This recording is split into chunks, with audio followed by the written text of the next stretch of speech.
Well, if you're interested in Japanese professional baseball, this guy is a must follow. He kind of sets the standard when it comes to English coverage and commentary on the sport. Yuri Karasawa runs a must follow account in my books, Yakyu Cosmopolitan.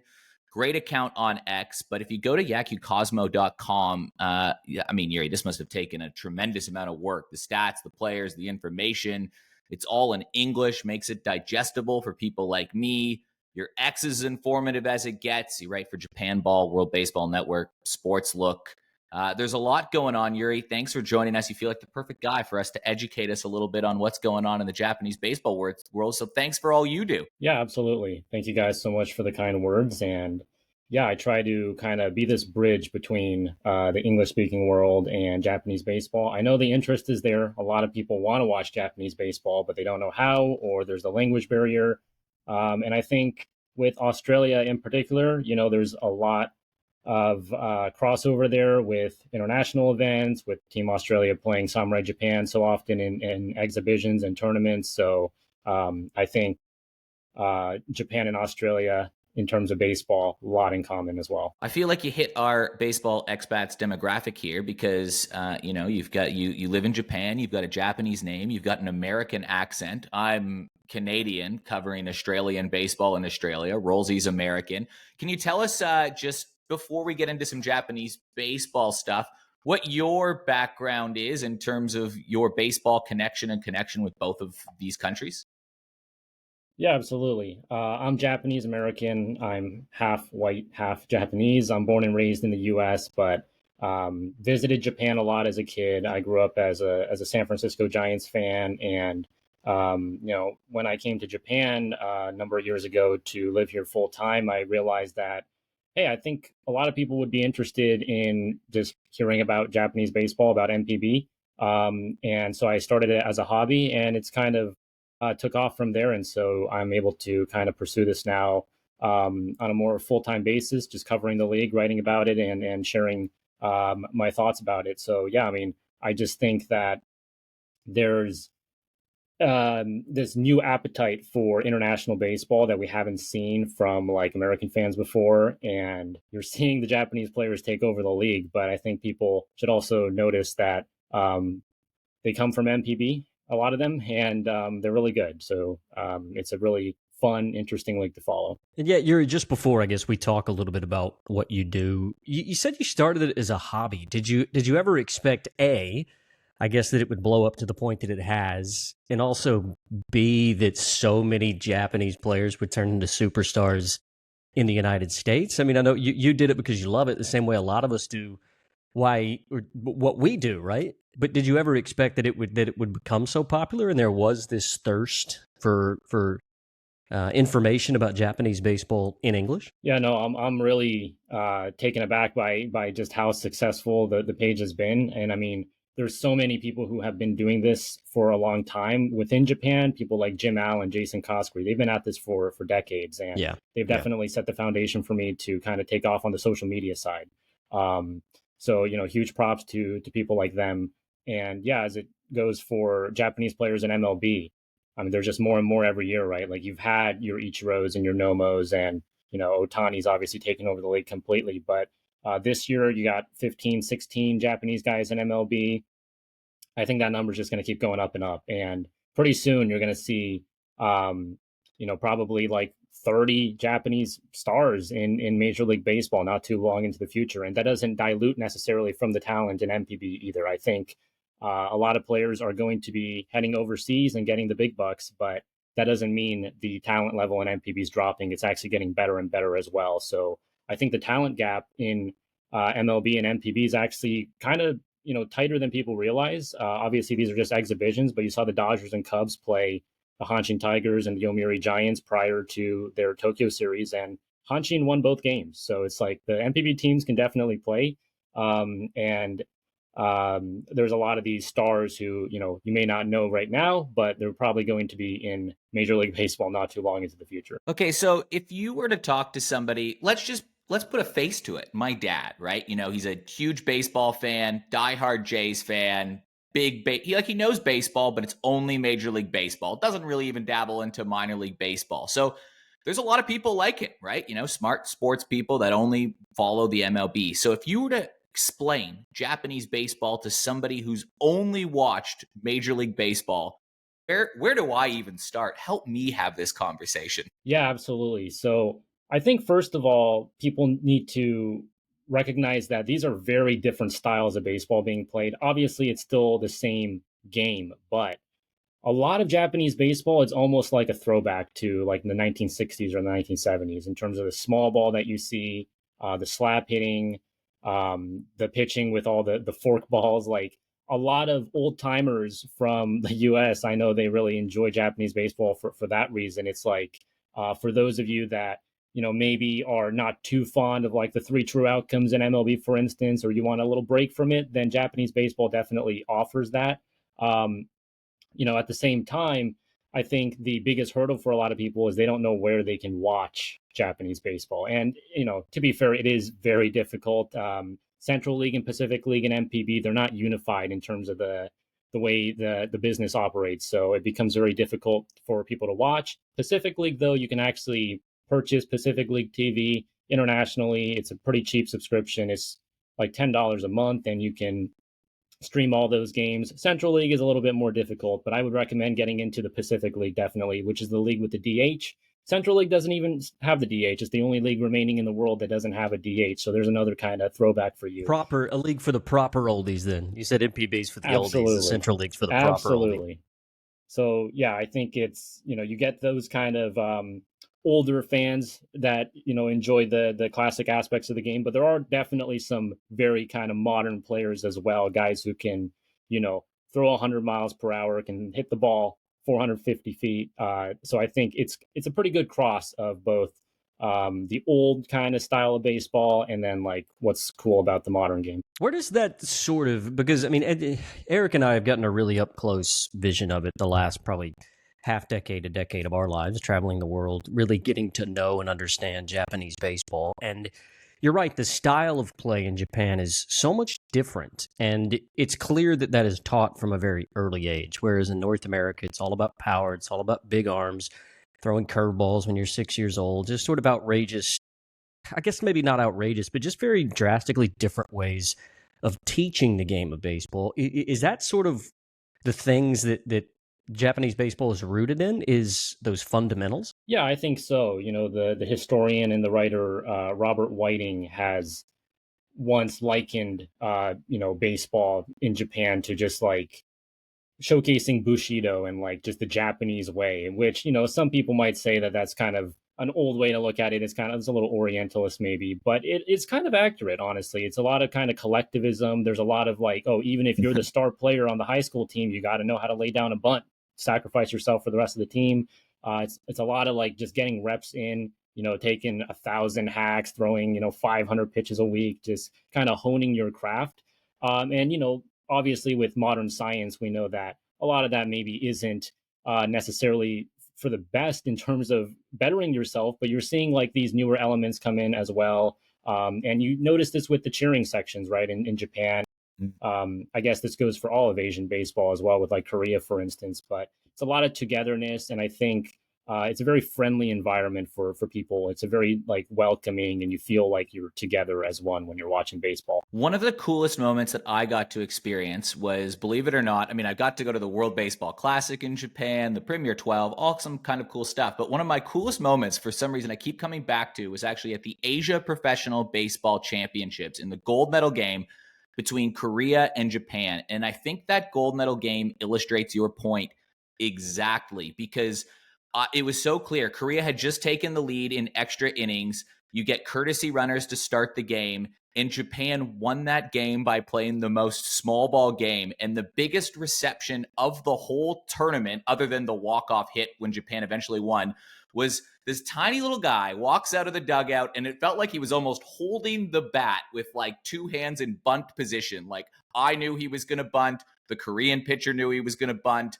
The Japanese players on the bases knew he was going to bunt. Everybody in the crowd knew he was going to bunt. And he laid down this perfect bunt, advanced the runners to second and third, put the tying runner in scoring position, Everybody bull rushed him out of the dugout, was jumping around him. Next play was a sacrifice fly to tie the game, and then it was a 2-out hit to win it. If that doesn't sum up my impression of what Japanese baseball is, I'm not too sure what does. Yeah, definitely. That 2023 Asia Pro Baseball Championship. Yeah, that was a great little tournament.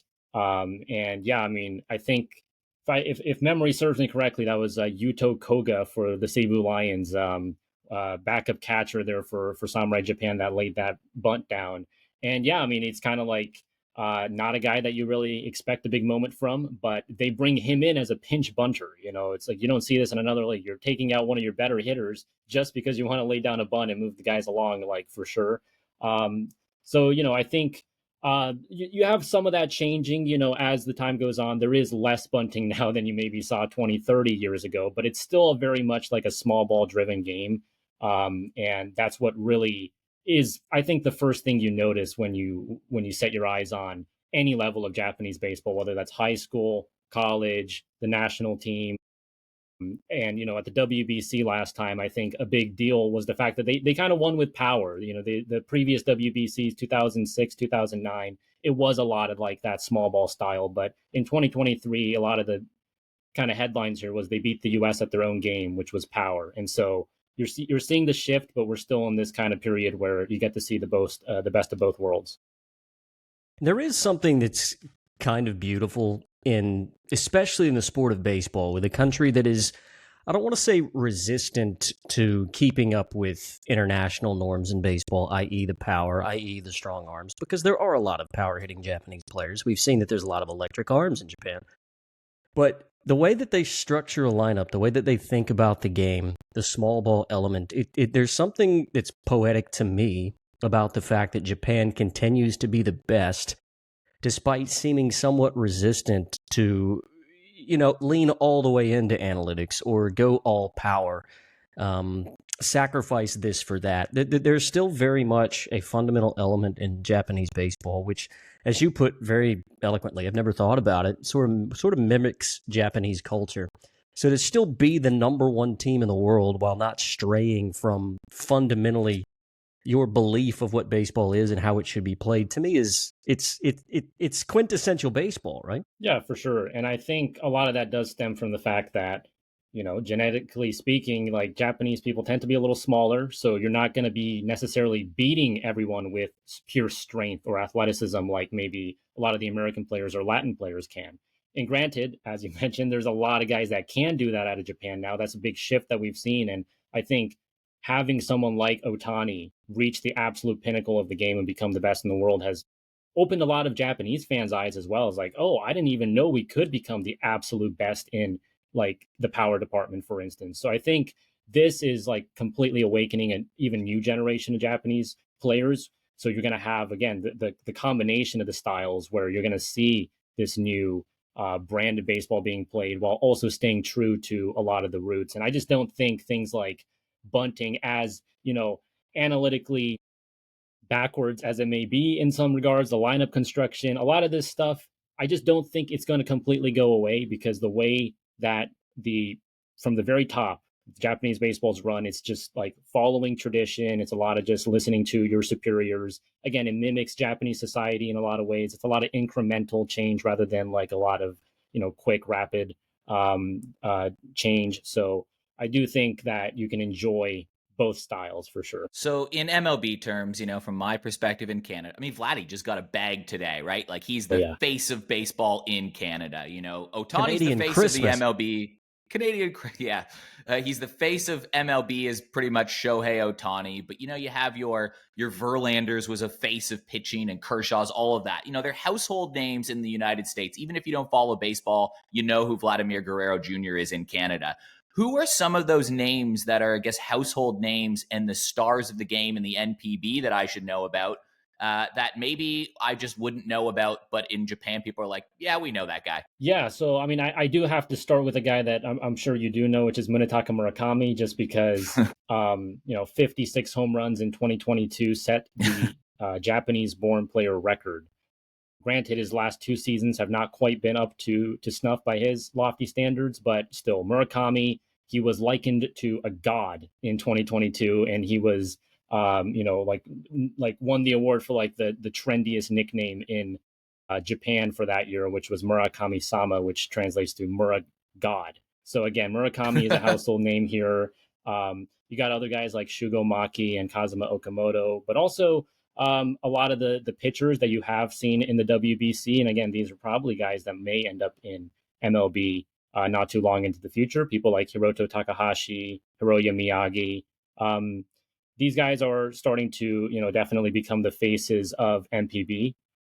With people like Yoshinobu Yamamoto and Roki Sasaki leaving, it's opened this kind of door for your Miyagis and your Takahashis to kind of take over the league. So there's definitely a lot in the way of Japanese stars, young Japanese stars, and then even like veterans who are still going. Like Masahiro Tanaka is still pitching in Japan, and obviously a lot of Yankee fans still love him and keep tabs with him. So you have a lot of the kind of older guard that maybe went to MLB and came back, and then you have these younger guys who are yet to go international. Are guys like Tanaka sort of revered when he comes back from the New York Yankees? I mean, I'm following you, and you're tweeting and letting us know about, he's on a chase for 200 wins and all that kind of stuff. Even though he left and he came back, and you've used the word God, JP Morosi's used the word reverence a lot when talking about Japanese baseball. Is a guy like Tanaka still revered when he returns? Yeah, absolutely. I think when you have somebody who sets, so many records or just has like these, improbable moments, like in 2013 when he goes 24-0 and then he leaves for the Yankees, and then you come back, you obviously have a legendary status attached to you. And I think that's most clear in the fact that the last couple of years, Tanaka hasn't been very good in Japan, and yet people still obviously give him this enormous respect. And in free agency last year, he goes from the Rakuten Eagles, the team he played with, that he was first drafted by, the team he was with before the Yankees, and then played for after the Yankees. He left there to go to the Yomiuri Giants, and he immediately has all this respect, and he's this veteran presence, leadership figure. So I think when guys go to MLB and come back, it can have kind of a domino effect. Hiroki Kuroda, who, Yankees and Dodgers, comes back. And that was really when Seiya Suzuki says he first got interested into potentially playing in MLB, is he had no interest in it before, but Kuroda comes back. He's on the Hiroshima Carp. Suzuki was a young player at the time, and Kuroda introduces him to some of the best players in MLB, like Mike Trout. And Suzuki thinks, hey, I want to play there one day. So I think there's kind of this cross-generational impact that a lot of these legends can have. Well, one thing that JP talked to us about a couple weeks ago was, Eric mentioned it, the reverence not only for guys that go and come back, but international players that decide to make the jump to go play in the NPB, and then maybe they see them again in a Printer 12 or in a World Baseball Classic. They remember. Like, there's some of the most cerebral, not baseball fans, but sport fans in the entire world, I feel like, because it feels like there's an appreciation as an overall collective sporting fan base to say, you took a chance on us, and we're going to remember you forever. No matter if you're wearing a Team USA jersey, a Team Australia jersey, whatever that is in a World Baseball Classic, you come back to the Tokyo Dome, we're going to remember what you did. You gave us plenty of moments to remember as fans of Team X. So there's just this, it seems as though that reverence just spreads to this entire sort of language of baseball in Japan, not necessarily just for those guys that they have revered as gods. Absolutely. I think that's a really underrated point about how, a lot of Japanese fans, they're so diehard for their own NPB team, of course, and that extends to supporting players that at one point played for their team and then left. So even a guy like Darryl George, who didn't stay in Japan for very long, but he was with Oryx, I believe, for a very short period of time, and you see that he does get his fair share of ovations when he comes to play in Japan. And he was a minor leaguer. Yeah, that's a great absolutely point, because he was a minor leaguer, right? Yes. So not every fan in Japan might know him, but certainly for his team, they will remember the little bit of time he spent there. And so I think you can see just how much people buy in, and whenever a new foreign player comes to NPB, I mean, the fans do so much research on finding out about these guys, and they make, the songs for them. And so I think the guys who end up having long careers in Japan, they have to buy into, obviously, to Japanese baseball, and thinking that, hey, this isn't just like some, break in my career where I can be lazy and I can just, um, think about my next step going back to MLB. It's these guys that really kind of say, hey, I'm going to give everything I've got to MPB. I'm going to give everything I've got to these fans, and they will 100% give that back to you. I can vouch for that just from being kind of front row seat with Team Australia over the last few major tournaments there, right? Like, I mean, I was the guy that put out a call on Twitter being like, hey, we see all these cheers for other teams. Will you cheer for us? And then all of a sudden, there was a huge section of fans at the APBC that were cheering for us, or people coming to try out cheers at closed trainings in Fuchu City in Japan. And it totally is that. And the guys now know, and Daryl George leads by that if you show an appreciation and an effort towards Japanese people, food, customs, culture, they'll give it right back to you in tenfold. And I think that's a really special feeling about being there. And even on that note, I mean, you mentioned Daryl George. I mean, Dave Nilsson played 26 years Yes. ago for half a season, and he gets a media swarm every time he gets back. Anytime I'm talking to a Japanese baseball fan and they're like, "Oh, where are you from?" Australia. Jeff Williams. You're like, yeah, I mean, like they don't forget the legendary years that he had with the Hanshin Tigers as well. It's an indescribable culture, really, unless you actually go and live it. But you give a great window into what it's actually like. Yeah, I think for lack of a better term, Japanese fans know ball. Japanese fans know ball for sure, and they're very much in tune. And I think, again, with how many Japanese players are now in MLB, you're seeing more and more Japanese fans here also take an interest in other leagues outside of MPB.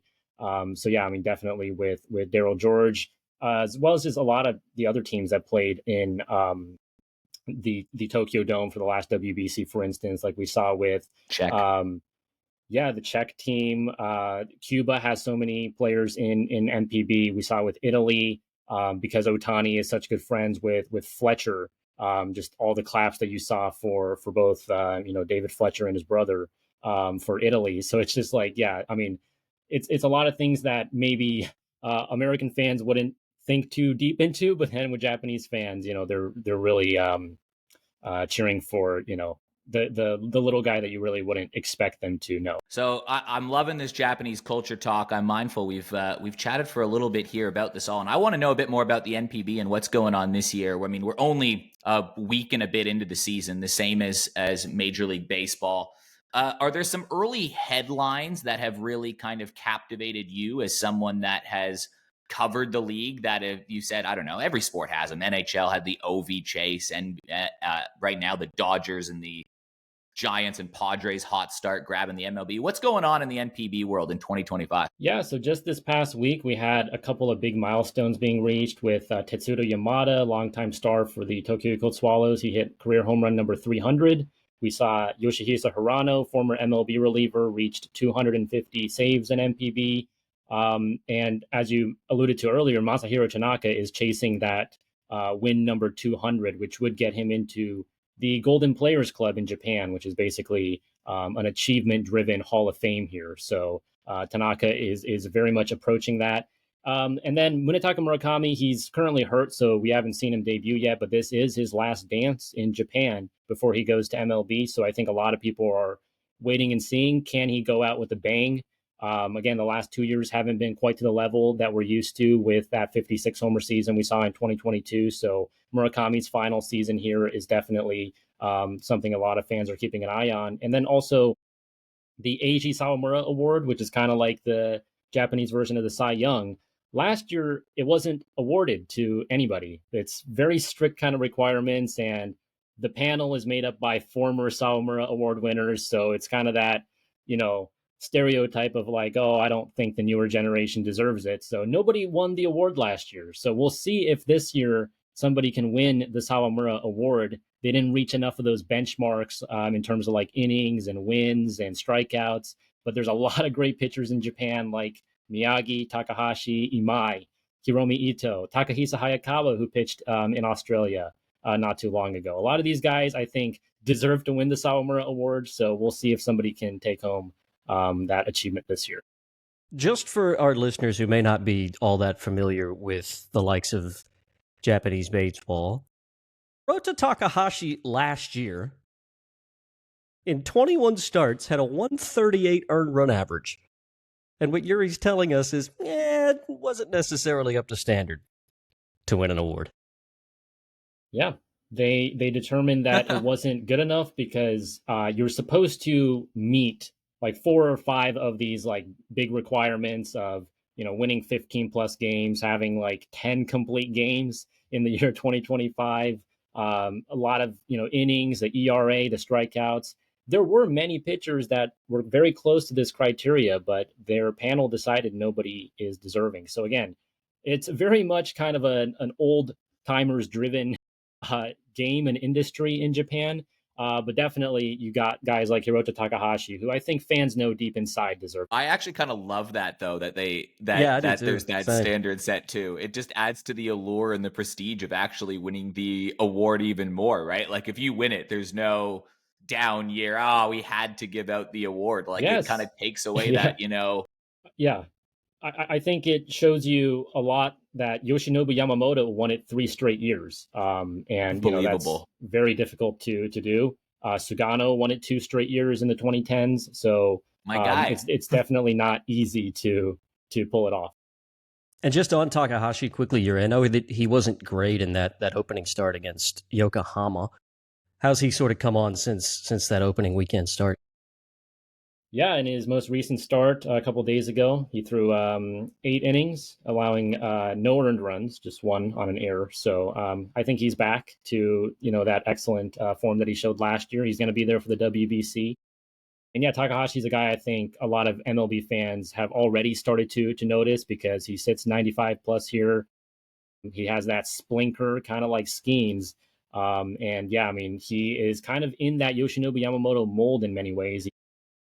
I think best friends with Yoshinobu Yamamoto. He trains with him in the off season all the time. So keep an eye on Hirota Takahashi. I can tell you that by going straight to yakyucosmo.com and then clicking on a couple links to get to, Chinichi Dragons, which just embeds the NPB English side, but it makes it very easy to navigate because of your work, Yuri, in telling us that. That website must have taken a little bit of time to put together. Yeah, so my website, yakyucosmo.com, I started this last summer as a means to provide the kind of advanced stats on MPB, in a way that's as accessible as possible. There are definitely other sources for this.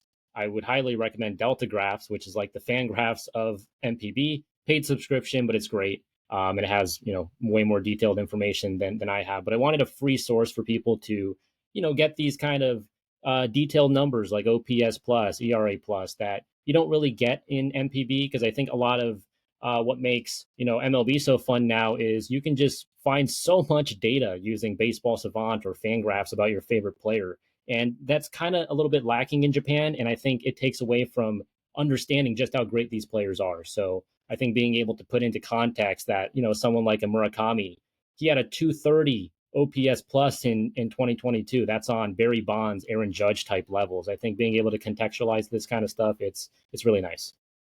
Well, what's cool is it makes it easier to follow just from an English speaker, to be honest. And I have players and I have fans. Perth Heat fans are a good example. They got to watch Takahisa Hayakawa put up legendary numbers last year in his 6 starts with the Perth Heat. And I have fans from Perth. I have players that were teammates with them that want to know how he's doing, but honestly just don't know how to do it. And I think, Rolsey, you were in one of the group chats where I sent through literally your website and was like, if you want it, this is elite, just go here. So like that stuff I think is great just for me even. I'm just being selfish and saying that to find that kind of stuff, to follow guys that I've got to know and watch and enjoy watching from Australia, because now I'm a Hayakawa fan. Now I want to see, Makoto Kiyomoto break through and have a big year with the Yomiuri Giants. So that stuff makes it way easier. So thank you, Yuri. Yeah, I mean, I really appreciate that. I like to hear all these great stories about people like watching Japanese baseball from all different parts of the world. And if my website can help in any way, then it makes me really happy. And I think Eric and I have a shared goal of someday being able to easily access NPB broadcasts in English. We'll get there one day. And I think that's really when the NPB is going to take off for that English-speaking market, because I think there's a market for it, particularly here in Australia. I think the timing could work. I think there's a lot of reasons why it's a good idea. It's a dream that Eric and I have one day, and I know you do too, Yuri. So maybe someday we can make that happen. Yeah, hey, that would be fantastic, wouldn't it? Before you go, I do have one more question as a kind of point of interest, and it's something that Rolsey and I have talked about a bit, and we were actually in Japan when it happened in Premier 12 training camp, and it kind of relates to, Sasaki getting posted. That was expected, but was still a big deal. If you can explain, I guess, how do Japanese baseball fans feel when one of their own gets posted or decides to say, hey, I'm done in Japan, I want to go to the major leagues? Yeah, so I think it's a case-by-case basis. But in general, they're usually happy for the player. So, for instance, Yoshinobu Yamamoto, he wins the three Sawamuras here, 3 Triple Crowns, 3 MVPs. Fans know he's accomplished everything you possibly could in Japan, had a championship to go with it with the Oryx Buffaloes. And then on top of it, he gets his team a $50 million posting fee. So that's a pretty nice chunk of change to be giving your team. And I think a lot of people view someone like a Yamamoto as the right way to go out in terms of you play a long time here, 7-8 years, and then you go do your thing in MLB. You give your team a nice posting fee. With Roki Sasaki, it's a little different because this was kind of an unprecedented case. It's a lot of people will liken it to Ohtani, but it's a little bit different because with Ohtani, I think a lot of people knew up front that he's only here for a short period of time. He only, agreed to play with the Nippon Ham Fighters, knowing that he would be given this early posting. But with Roki, a lot of this happened behind the scenes, and so, admittedly, a lot of the Chibalote Marines fans that I know here are very unhappy about this, especially because they didn't get the big posting fee because he's under 25 years old. But I think other segments of that fan base are, fine with it. They know that he's this, world-class talent. Go chase your dreams. He has a different kind of timeline and outlook on life given what he's been through. So I think in general, people are very supportive, but it is a case-by-case basis. And regardless, I think Japanese fans are watching them in MLB and seeing how they do, definitely, because it does reflect very well on the league itself when these guys go there like Imanaga and they're not really expected to do much, but then they end up just absolutely dominating in year one. That is a great way to sum it all up, and in line exactly the conflicting messaging and feelings I was getting from Japanese people when that news broke as well. Yuri, thank you so much for spending some time explaining what's going on. It's a good foundation. I think we'd both love to have you back. Maybe we can break down even a shorter segment of just like, give us the headlines of what's happening in Japan at a future time if you'd be interested. But no, Yuri, Rolsey, if you don't have anything else, Yuri, thank you so much. Yeah, absolutely. Would love to be back. There's a lot of stories to tell with Japanese baseball. I think it's becoming more diverse as well. You're seeing more and more international players, biracial players, more Czech players coming into Japan. And a lot of good stuff happening. And again, the Australia, Japan, hopefully there's more of a pipeline there to continue to be built on. Make sure you give Yuri a follow. You write for quite a few places, whether it be Japan Ball, World Baseball Network, but Yakyu Cosmopolitan on X, if you want that not minute by minute, but it's pretty close to that. It feels like there's a lot of updates that I can just scroll through your feed at the end of every baseball night and get what's going on. So highly recommend that follow. Did I miss anything in there of places we can follow you? No, not at all. I mean, it's mostly my Twitter/X, and I do a weekly newsletter for japanball.com. So definitely, if you want to keep tabs on NPB and some Japanese players in MLB, check out my newsletter on japanball.com. Yuri, thanks for joining us.